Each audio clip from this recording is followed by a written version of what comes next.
내가 도박하고 주식하고 과소비하고 5천만 원 이하로 하고 7년 이내면 안 갚아도 되겠네. 맞아요.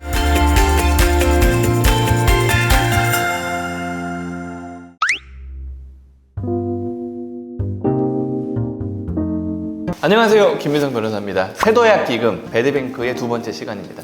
첫 번째 시간에는 배드뱅크가 왜 생겼냐 이런 것들을 좀 제가 감성적으로 좀 풀어내봤어요. 아니, 돈을 안 가진 놈들을 왜 도와주느냐라고 하시는 분들은 사실 이거는 개인회생도 마찬가지고 개인 파산도 마찬가지고 새출발기금, 워크아웃, 세도약 기금 다 마찬가지예요. 아니, 왜 돈을 안 가진 놈들을 정부에서 세금을 출연하고 법원에서 나서가지고 채권자 추진 못하게 하고 도대체 왜 그러느냐, 이거에 대한 감성적인 어떤 설명? 그런 거를 제가 첫 번째 영상에서 찍어놨으니까 한번 보고 오시면 좋을 것 같아요. 저는 개인적으로는 세도약 기금, 이 배드뱅크가 조산법을 다루는 제 입장에서는 저의 어떤 경쟁자라고 하기까진 그런데 제 매출을 갉아먹는 아주 나쁜 제도거든요. 근데 반면으로 제가 봤을 때 되게 좋은 제도예요. 좋은 제도. 이 저의 매출을 갉아먹는 걸 떠나서 우리 사회에는 이런 어떤 이 낙오한 사람들을 도와줘야 되는 제도들이 분명히 있어야 된다고 생각을 해요. 그러면 어쨌든 간에 배드뱅크, 세도약 기금이 생겼잖아요. 이게 뭔지 구체적으로 설명해 드릴게요. 이전에는 한다고 얘기만 했지 미확정적인 것들이 있었는데 이제 확정이 어느 정도 된 것 같아요.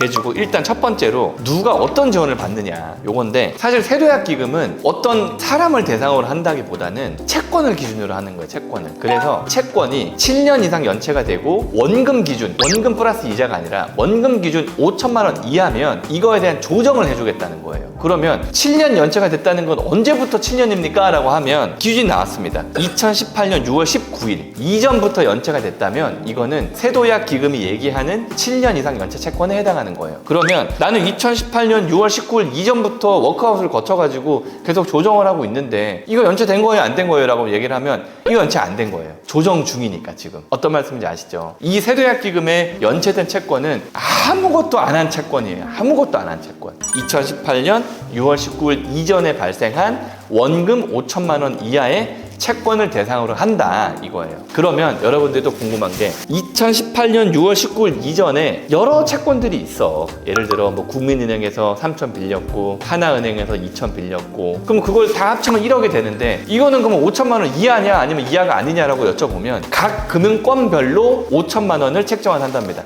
매입하는 채권의 채권액은 금융권별로 원금 5천만 원 이하인 채권을 매입을 해요. 그러면은 새출발기금 주식회사가 그렇게 매입한 채권을 이제 소각을 하거나 조정을 하거나 할 거잖아요. 그럼 쉽게 얘기하면은 3천만 원짜리 5개, 2천만 원짜리 5개 뭐 이렇게 하면은 뭐 수억 원이 될 수가 있잖아요. 그럼 그거 다 빼주느냐? 그거 좀 그렇지 않느냐라고 하면 네, 그거는 그래요. 그래서 매입하는 채권의 채권액은 각 채권사당 5천만 원이긴 한데 이거를 소각해주는 채권의 합산액은 5천만 원을 기준으로 한다 하더라고요. 5천만 원. 이게 한도로 한대, 맥시멈을. 우리가 국민은행에 채권을 한 3개 갖고 있어. 그래서 하나는 3천, 하나는 2천, 하나는 5천 이렇게 갖고 있어. 채권별로 5천은 아니고 국민은행에 지금 우리가 1억을 갖고 있는 거잖아요. 채권 합산액이. 그러면 국민은행 거는 매입 안 하겠다는 거예요. 금융사별로 5천만 원을 넘으면 매입 안 한다. 5천만 원 이하 것만 매입한다. 그리고 전체적으로 깎아주는 거는 합산액이 5천만 원, 개인당 5천만 원 이하로 깎아준다.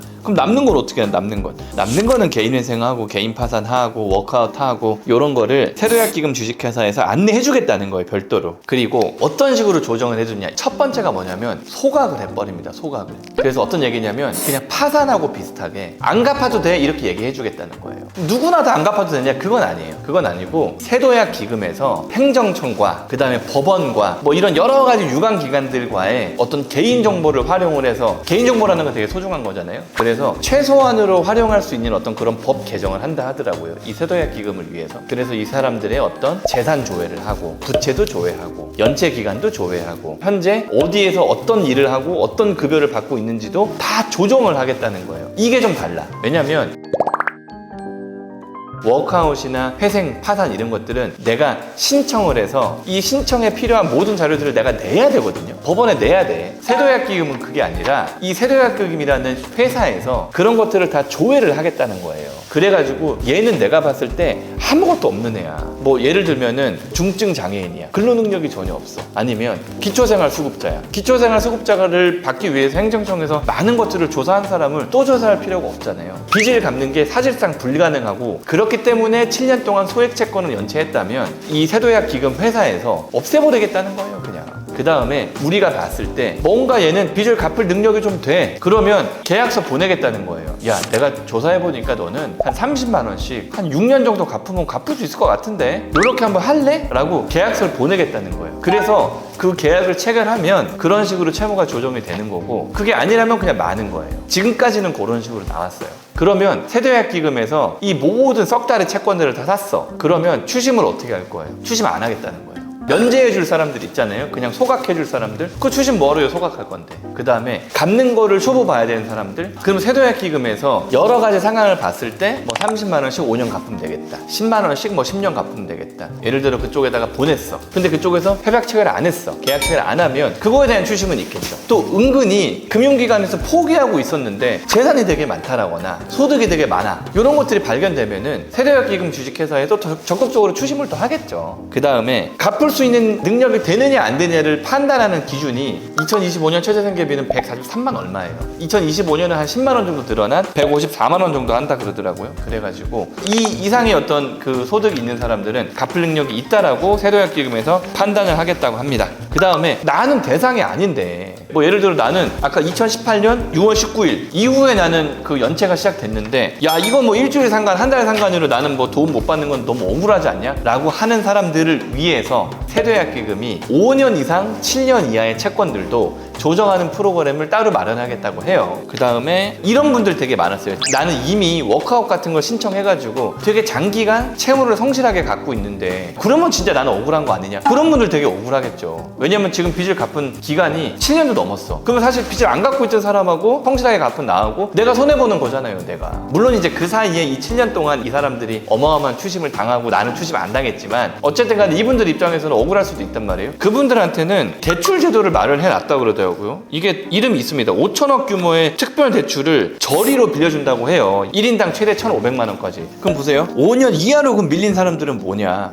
그거는 그냥 워크아웃 하라는 거예요. 그러니까 7년은 약간 안 되는데 5년이랑 7년은 장기간 연체된 게 맞으니까 그 사람들을 위해서는 세도약기금에 준하는 어떤 채무조정 절차를 시행한다는 거고 5년 이하로 연체가 됐다. 그러면 그냥 워크아웃 가라는 거예요. 근데 이거는 왜 그런지는 잘 모르겠어요. 아니 이분들이 억울하면은 저리로 대출을 해줘야 되나? 이거는 왜 뭐 정부가 이런 대출 제도를 이 사람들한테 하는지는 모르겠는데 어쨌든 간에 돈이 필요하신 분들은 이거를 받으면 되겠죠. 그러니까 내가 워크아웃을 통해서 계속 변제하고 있었는데 신용등급이 낮아가지고 대출을 못 받았는데 그거에 대한 어떤 보상으로 이 사람들 저리로 돈을 빌려준다? 괜찮죠? 돈이 필요하신 분들은. 근데 아니 돈을 못 갚아가지고 이런 분들한테 돈을 또 빌려준다? 그거는 좀 이상. 어차피 정부에서 빌려주는 거 아닐 거잖아요. 어쨌든 그렇습니다. 그런 대출 제도를 하니까 그런 거를 이용하시면 된다고 하네요. 그 다음에 또 여러분들이 말씀하시는 것들 중에 어떤 가정에 해가지고 나쁜 쪽으로 이렇게 질문하시는 분들이 있는데 아니 뭐 주식하고 도박하고 뭐하고 그래가지고 뭐 어디 술 먹는 데 쓰고 뭐 해거 안 갚으면 뭐 땡이네? 맞아요. 네, 땡입니다. 다만 세도약기금에 개인사업자도 포함이 되고 법인은 포함이 안 돼요. 개인사업자의 사업 종목이 뭐 유흥이라든가 도박이라든가 뭐 이런 경우에는 이 세도약기금에서 제외를 시킨다고 해요. 근데 내가 개인적으로 돈을 빌려가지고 그걸 어디에 썼는지 사실 그건 알 방법이 없어요. 아까 말씀드린 것처럼 채권을 기준으로 하기 때문에 이거 어디다 썼는지 내세요. 회생, 파산, 워크아웃 그거 내라 그러잖아요. 그래가지고 내가 뭐 도박하고 주식하고 유흥하고 뭐 최근 채무가 많고 뭐 하고 하면은 변제율 조정하고 다 갚으라 그러고 막 한단 말이에요. 세도약기금은 그러진 않아요. 사실 여러분들이 말씀하신 거